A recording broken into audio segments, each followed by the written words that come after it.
Hello, everybody, and welcome back to another episode of Brewing with Jim. And from me, too. I'm Jim. I'm glad you're here. Yeah, I'm Joseph. I'm the one that typically asks the questions. You're the one that generally answers them, although we answer them together as well. Yeah. This is a show where we get audience questions to what they're thinking about in life, whether that's stuff about God, stuff about school, anything really. Almost anything. Yeah. We do get a wide array of questions for this show, and then we enjoy trying to, break them down, answer them, give whatever wisdom we can. Jim, this week we've got a question. I think it's a really insightful question. We were just talking about it ahead of... Insightful for who? Well, it's just or introspective. It's a very good introspective question. The question is, how important is one's reputation? How much should a reputation matter to someone? My goodness. The reputation is the same as a person's name. The name is the reputation. In American Sign Language, the sign is exactly the same. Sure. Name and reputation. I did not know that. It depends. I wouldn't expect you would. It's fair. That's how a person is known by other people. Sometimes there is too much weight on what other people think about us, in my opinion. And my opinion there is fact. So we don't, I wouldn't spend a lot of time trying to maintain what people would call a good reputation. Sure. But reputation for all people, that is. Yes. Yeah. Because you just can't please all people.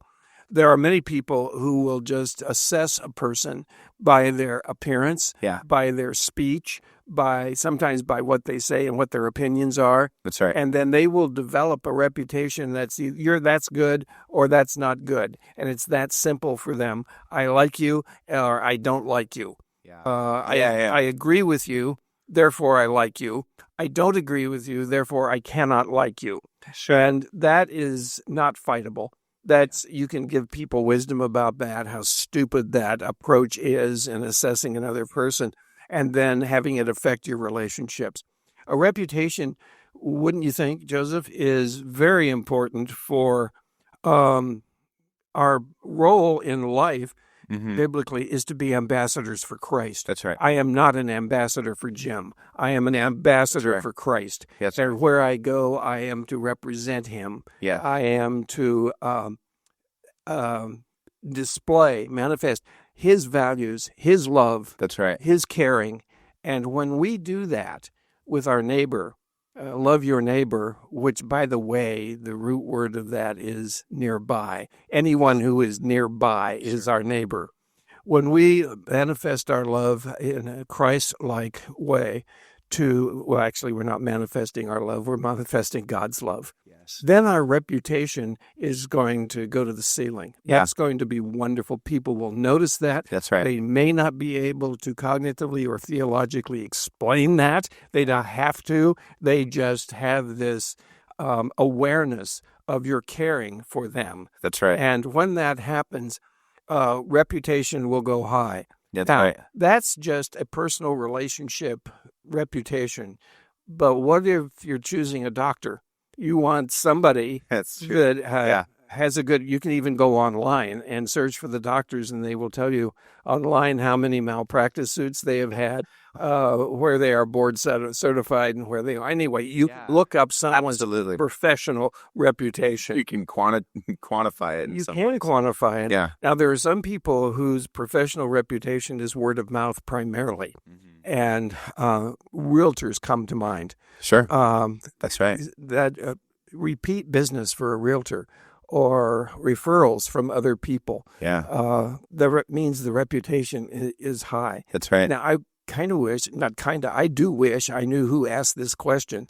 That's right. May have been a student, because reputation in the school has a lot to do with whether I'm accepted, I have friends, and so forth. Anybody who wears glasses and writes with a pencil is a nerd. Well, nerds used to be rejectable people. Yeah. Now there's a whole group of, this is good. And the subculture that has that. And I can say I'm a word nerd, or I am. Yeah, that is the reputation. Yeah. Can a reputation be ruined? Absolutely. Mm-hmm. It can be damaged. And if it's damaged in writing by somebody and the statements are not true, that's liable. Yeah. And if it's spoken, it's slander. I think I got that right. That's correct. Yes.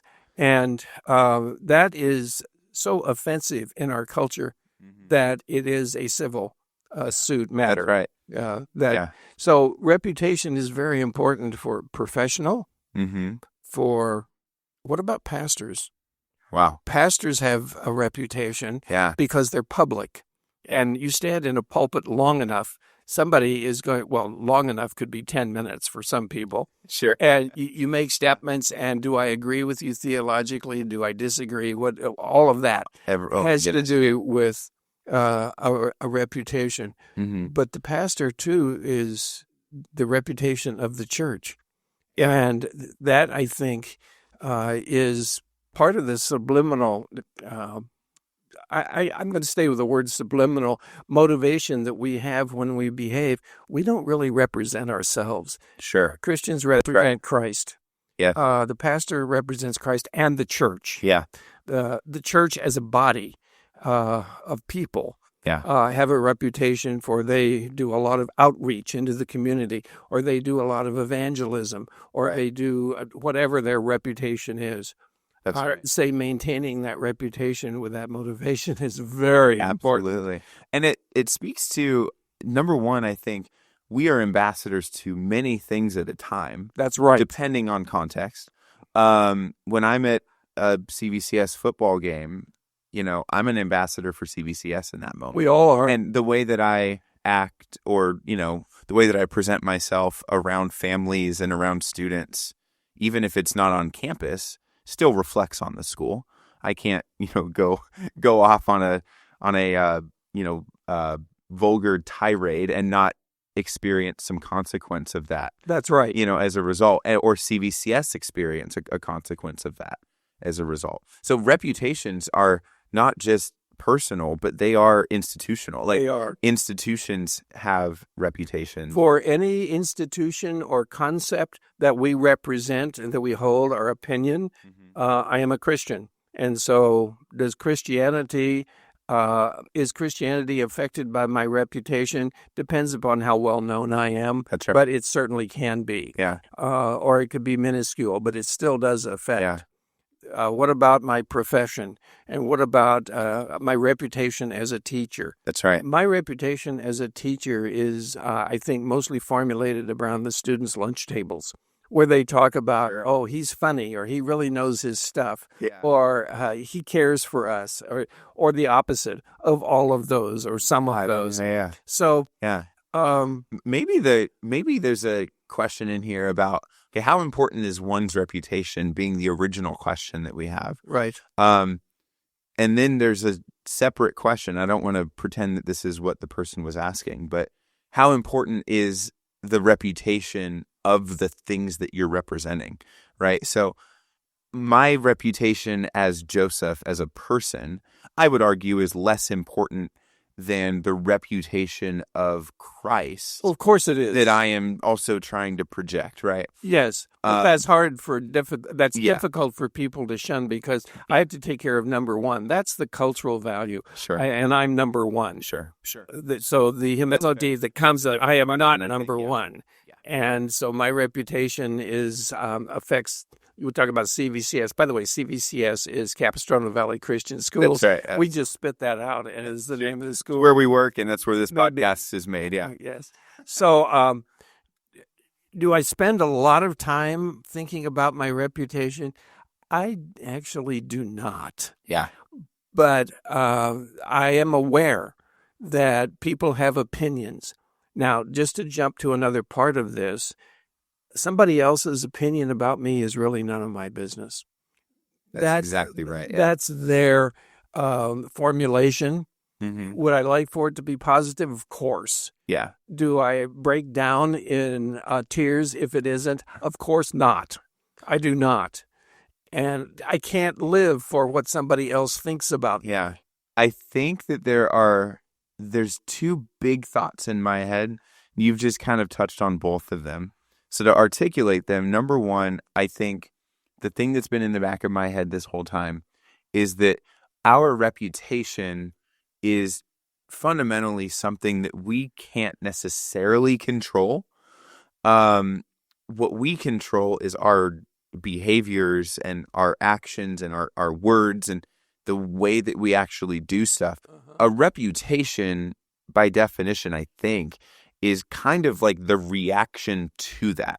Like we don't create what other people's reputation of us is, if not just by the things that we do. We cannot, because it takes place inside their mind. Yeah.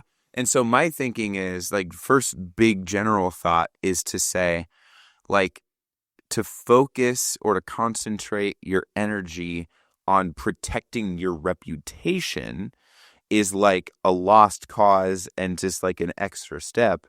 Focus that energy and, effort into like doing good things and being a good person, and then your reputation will be good from those. It will. The reputation is a byproduct of who we are, byproduct, and how we behave. Yeah. And so, but I can stand in front of say this as anonymously as I can, and I can say it anonymously. I was in front of a new group of students, a new class beginning of a semester, and there was one student, it was a female student, who said, ask me questions about me. Yeah. She said, well, I can tell already that you are a white male and heterosexual, and white male is obvious, heterosexual, I think she guessed, but she was right. And so therefore, you're probably more motivated to please the female students than I am to please the male students. And those thoughts had never come into my mind. I have never thought that. I don't process that way. But there was my reputation before we even knew each other. Yeah. And that I cannot control. Yeah. A person, and maybe this may or may not be what you're referring to, but that gets into people's like kind of biases. Oh, of course it does. Yeah. And they're going to carry that to everybody they meet. They assess everybody they meet, whether they know them or not. Yeah. That is fatal. For relationships. It's fatal for the values of Christianity. It is just not good. Sure. And should be fought against. I can't universally fight against that. Of course. I can talk about the concept of that and try to be better. Don't do that. Yes. But you're right. Yeah. I don't want to conclude now, but I want to conclude one thought that we seem to be repeating, and that is, don't spend a lot of time worrying about your reputation. Right. It's a byproduct. Promote the values that you hold. Yeah. And for whatever reason you hold them. Yeah. You and I have a standard, a biblical standard for our values. That's right. Do we uphold those all the time? Not perfectly, but we do our best to manifest those values in our life. Yeah.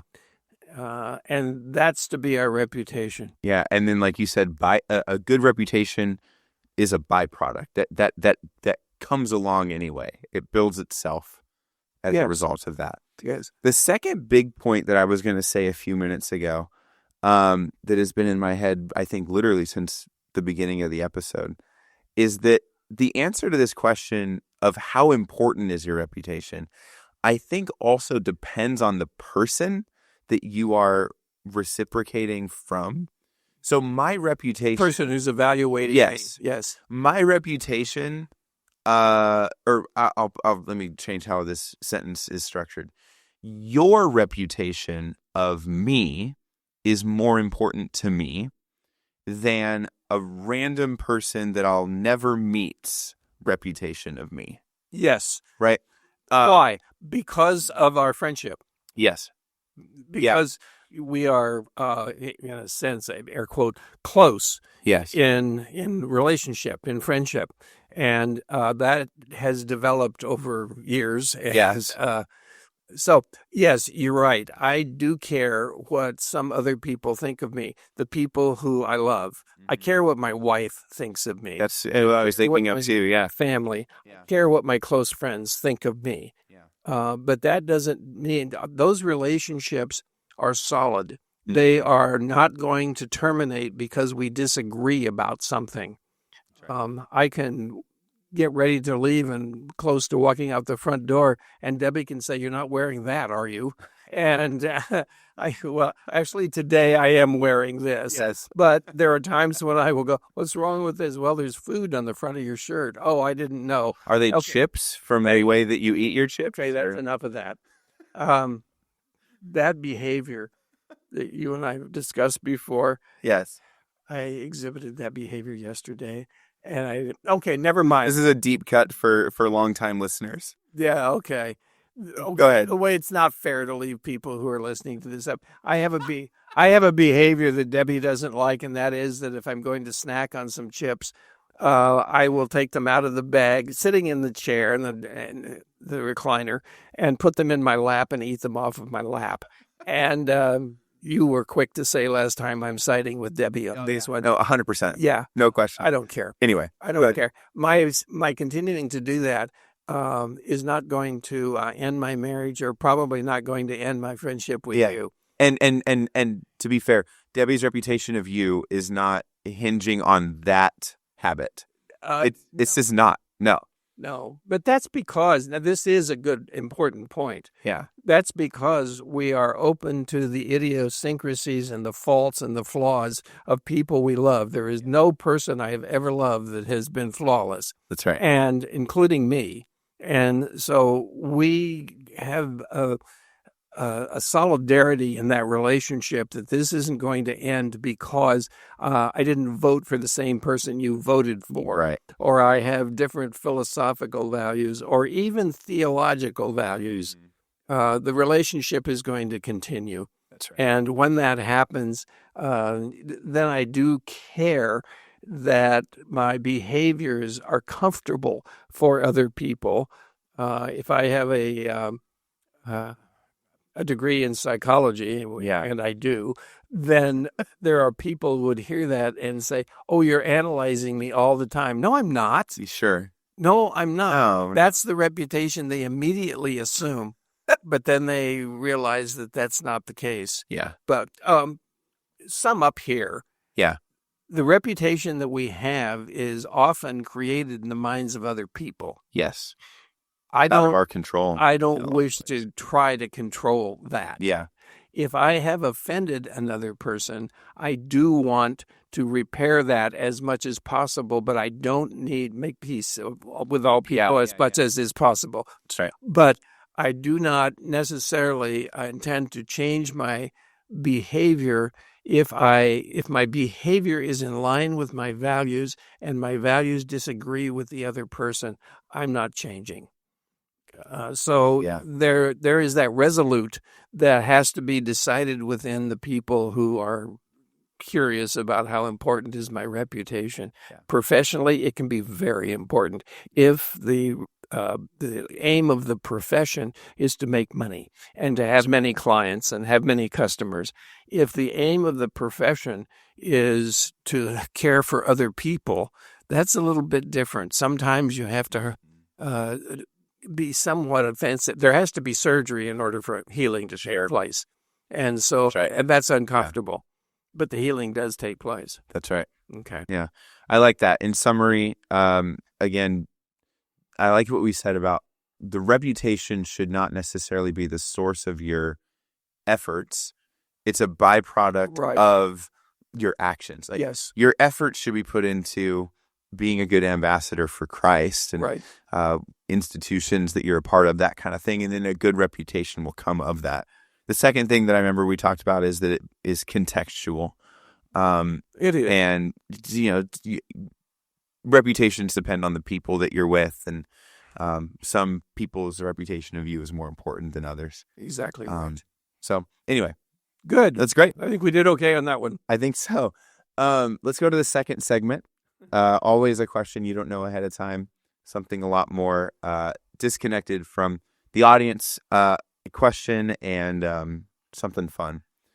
Jim, my question for you today is what is one like character trait or a fact about a person, something like that if you meet someone, you instantly are inclined to like them.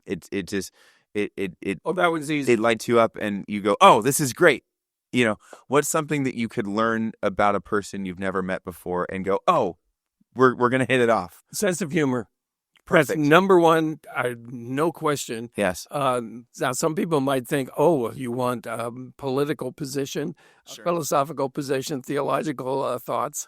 And so, no, I want to know if you like to have fun, if you think these are funny. Yes. Now, you can have a receptive sense of humor where you just understand that's funny and laugh a lot, or you can have an expressive sense of humor where you make other people laugh and you express things in a funny way.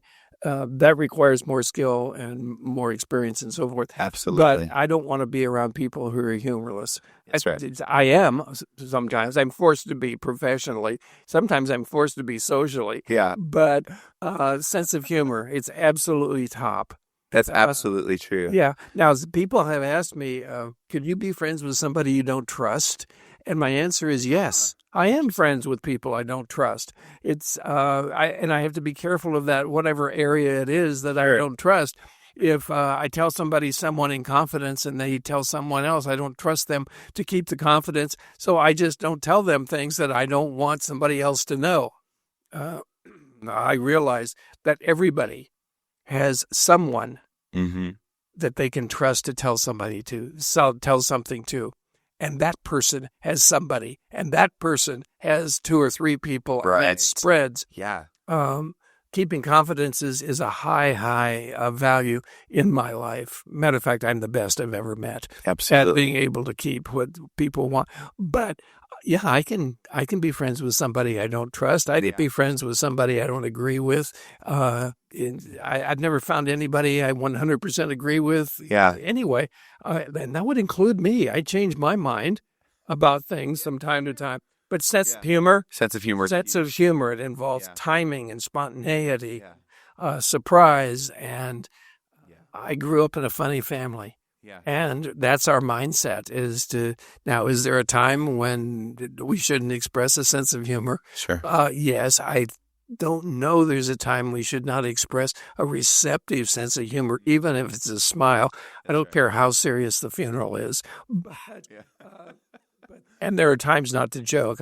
Maybe you said this in other episodes, I don't know, but I have taught a lot of pastors who are bedside with their sheep in a hospital. Yeah. Never, ever joke in pre-op and always joke in post-op. Yeah. Because nothing is funny in pre-op with the anxiety of what's going to happen to me and so forth. In post-op, I'm not talking coming out of anesthesia. But that's its own humor. No. Yeah. Yes. Smile at me or I'm going to crink this tube. No, I think that's number one. Answer. It's a wonderful answer. Sense of humor immediately disarms. You laugh a lot. I do. Yeah. Yeah. Do you sometimes laugh when things aren't funny just to be social? Yeah. Yeah. Yes. Yeah. Usually with you. No, I'm kidding. Usually while we're recording, Brewing with Jim. No. No, I love to laugh. That's always been it's fun. I feel like a big part of my character. I feel like I've always been, even when I was like in elementary school, I was what I perceived it to, at least at the time. You could ask my teachers if this was true. A respectful class clown. Like, we use the term class clown as someone who kind of, almost like sets fires in the class just to see the chaos happen. I was not a chaotic kid at all. I was very by the book. I was a rule follower, but I was quick. I was witty, and I think people found and maybe still find that a positive trait of me. Usually, I say I do. Yeah. When I thought about this question initially of what's a character trait or a quality, whatever, that immediately makes you light up with a person, The thing that came to my mind, as random as this is that I went to a very small college.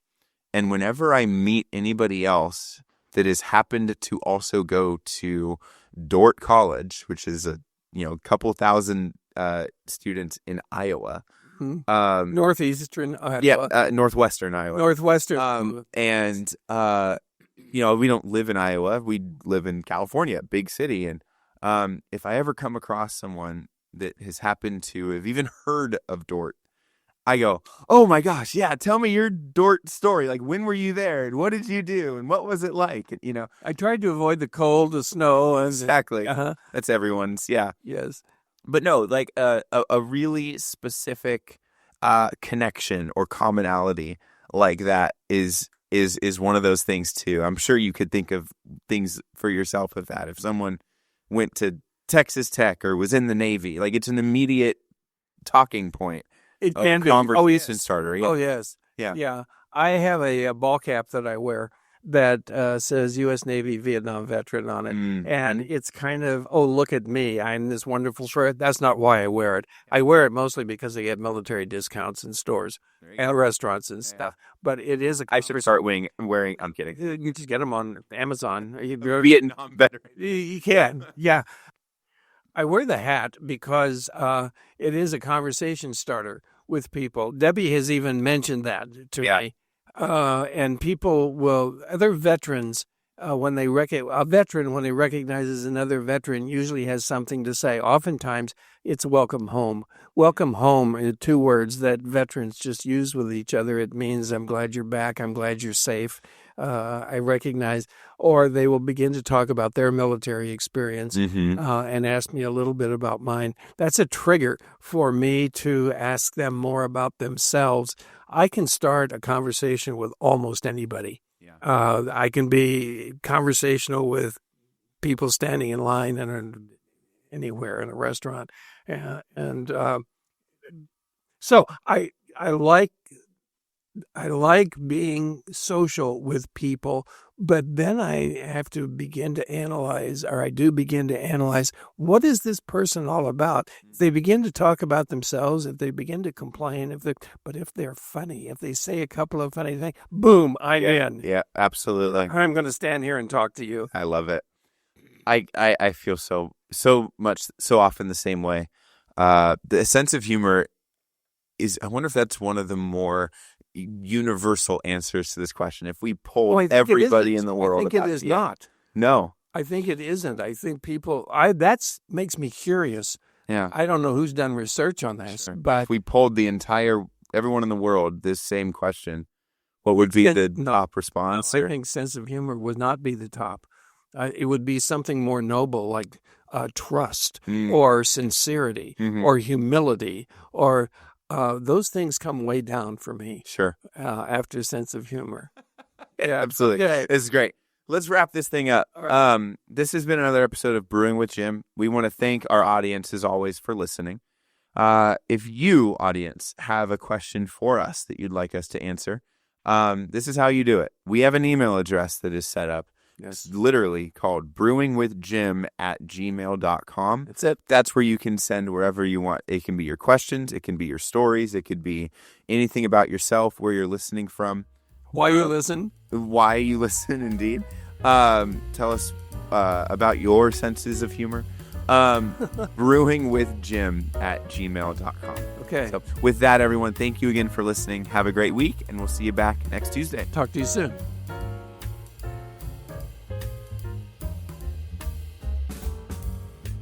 The topics that are covered and the answers that are offered during episodes of Brewing with Jim are designed to mine the wisdom attained from a life of pastoral ministry and care. They do not constitute professional or clinical training or expertise in the areas of counseling or mental health.